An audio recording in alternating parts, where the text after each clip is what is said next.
How a Middle East attack led to a foreign base in America intro. Hook. In September 2025, Israeli warplanes screamed into Doha, Qatar. They flattened a Hamas safe house, but what they really shattered was the illusion that America's Gulf allies could stay neutral. Just 33 days later, Donald Trump signed an order no president had ever dared to sign.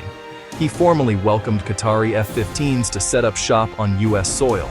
We're not talking about a quick stop in a hangar for repairs. This was about a permanent training hub, right there in Idaho. So, why would Washington park a foreign fighter fleet next door to Boise after an attack that didn't even target Americans? The answer, as you'll see, is a chain reaction of escalating threats, trillion-dollar checks, and a diplomatic IOU written in jet fuel. The strike itself lasted a mere 7 minutes, but it detonated a geopolitical bombshell. For years, Qatar's tiny peninsula had been walking a precarious tightrope.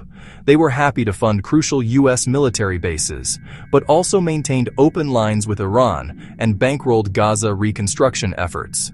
It was a risky strategy of multi-alignment, designed to give them influence across the region. But when Israeli intelligence concluded Hamas leaders were hiding out in Doha, Jerusalem bypassed courtesy and went kinetic. One rocket-propelled hammer blow later, Qatar's ruling Al Thani family had a stark realization: multi-alignment has its limits. You simply can't play every side when someone decides to start shooting. The emirate immediately dialed Washington, asking the question every small ally fears. If our neighborhood erupts, do you actually show up? This incident, a direct challenge to Qatar's sovereignty, instantly exposed the vulnerabilities in their balancing act. Trump's team, never one to miss a moment, saw both immense peril and a surprising opportunity. Think about it. Al Udeid, America's largest air base in the Middle East, sits squarely on Qatari sand. Lose Doha's goodwill, and you lose the indispensable launchpad for every major operation, from Syria to the Indian Ocean. So, within a week, the White House drafted a 2-page executive guarantee, making it crystal clear: any armed attack on Qatar would now be considered a threat to United States national security. Translation? Touch them, touch us. But let's be honest, guarantees are cheap. What's better? Hostages. To truly prove America meant business, Trump wanted something visible, something irreversible. And that's where Mountain Home, Idaho, entered the picture. This explicit security commitment was a direct response to the Israeli strike, designed to reassure Doha and solidify a critical alliance. Behind closed doors, the deal looked less like traditional diplomacy and more like a high-stakes leveraged buyout.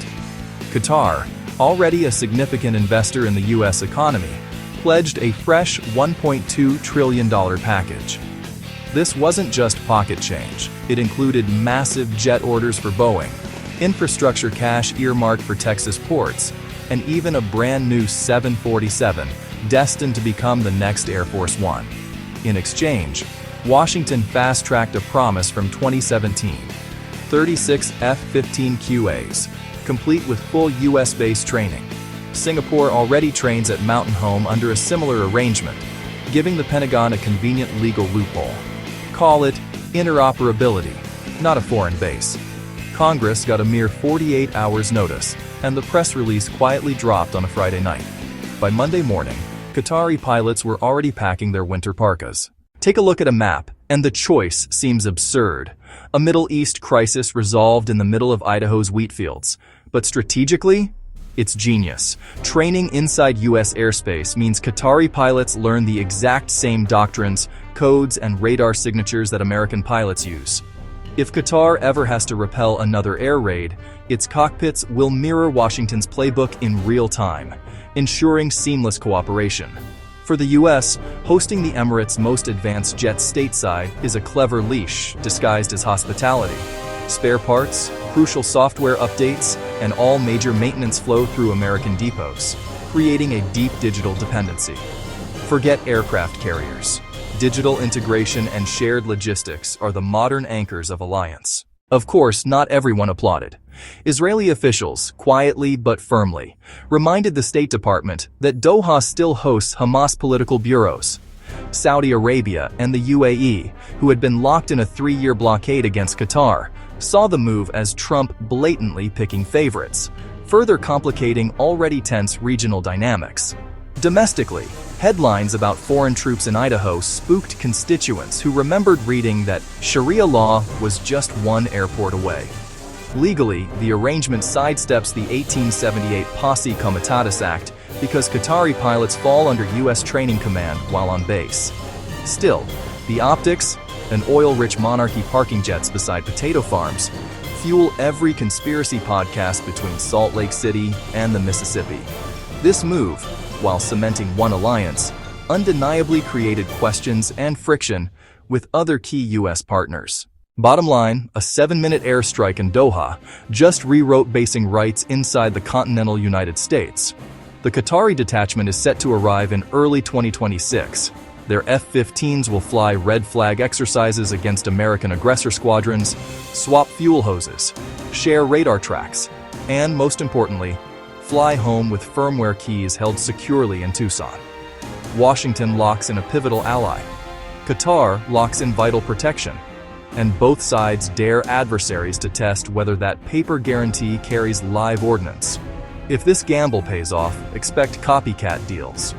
Think Polish F-35s training in North Dakota, or Emirati drones operating out of Arizona. But if it fails, if another ally pulls the trigger on Doha, the U.S. must choose between defending a friend or restraining one. Either way, the Middle East's intractable fights have officially, undeniably, landed in America's backyard. If you want to truly understand how base politics really works, and who actually foots the bill, drop your take in the comments below. Hit subscribe for more videos that connect the map's messy dots, and please, share this with anyone who still thinks foreign policy stops at the water's edge.